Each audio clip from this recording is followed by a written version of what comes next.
इन दिनों social media और news में हंता वायरस का नाम तेजी से वायरल हो रहा है, लेकिन आखिर ये वायरस क्या है? हंता वायरस एक दुर्लभ लेकिन बेहद खतरनाक वायरस है जो मुख्य रूप से चूहों और रोडेंट से फैलता है।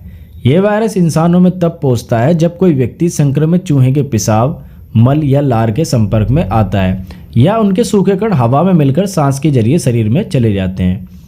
अभी दुनिया में क्या हुआ है तो 2026 में सबसे ज़्यादा चर्चा एक क्रूज शिप MV होंडेस के कारण हुई। इस जहाज पर कई लोगों में गंभीर रेस्पिरेटरी इन्फेक्शन मिला और जांच में एंडेस स्ट्रेन हंता वायरस की पुष्टि हुई। WHO के अनुसार अब तक 8 केस रिपोर्ट हुए, 6 केस लैब में कंफर्म हुए, 3 लोगों की मौत हो चुकी है और कई देशों में कॉन्टैक्ट ट्रेसिंग शुरू हुई है। इस जहाज पर अलग अलग देशों के लोग मौजूद थे, इसलिए WHO ने कई देशों को अलर्ट जारी किया है।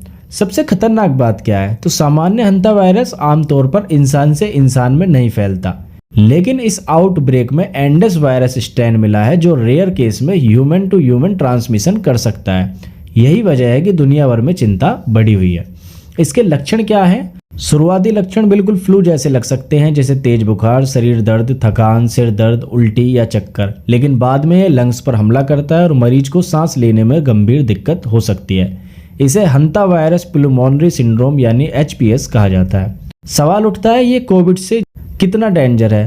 तो ये दोनों अलग वायरस हैं। जो कोरोना वायरस है वो तेजी से फैलता था, लेकिन उसकी एवरेज फैटिलिटी कंपैरेटिवली कम थी।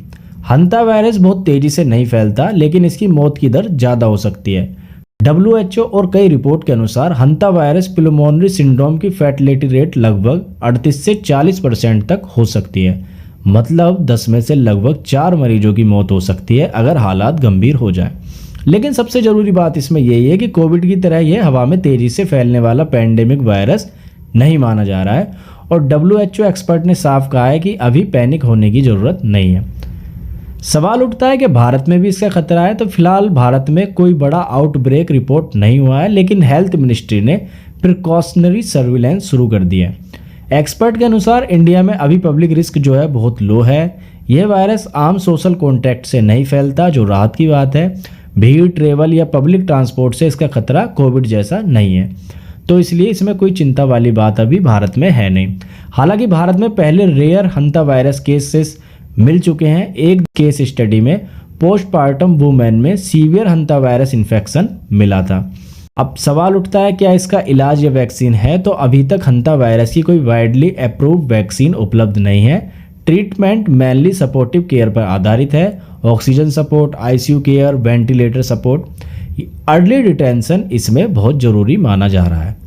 इसमें बचाव कैसे कर सकते हैं? तो एक्सपर्ट के अनुसार घर में चूहों की सफाई रखें। रेड ड्रॉपिंग यानी कि जो उनका मल है उसको सूखे में झाड़ू से साफ ना करें। डिसइंफेक्टेंट का इस्तेमाल करें और बंद कमरों की सफाई करते समय मास्क पहने। रोडेंट इन्फेक्शन से बचें। तो कुल मिलाकर हंता वायरस एक गंभीर और डेंजरस वायरस जरूर है, लेकिन अभी यह कोविड जैसा ग्लोबल पैंडेमिक स्थिति नहीं बना है।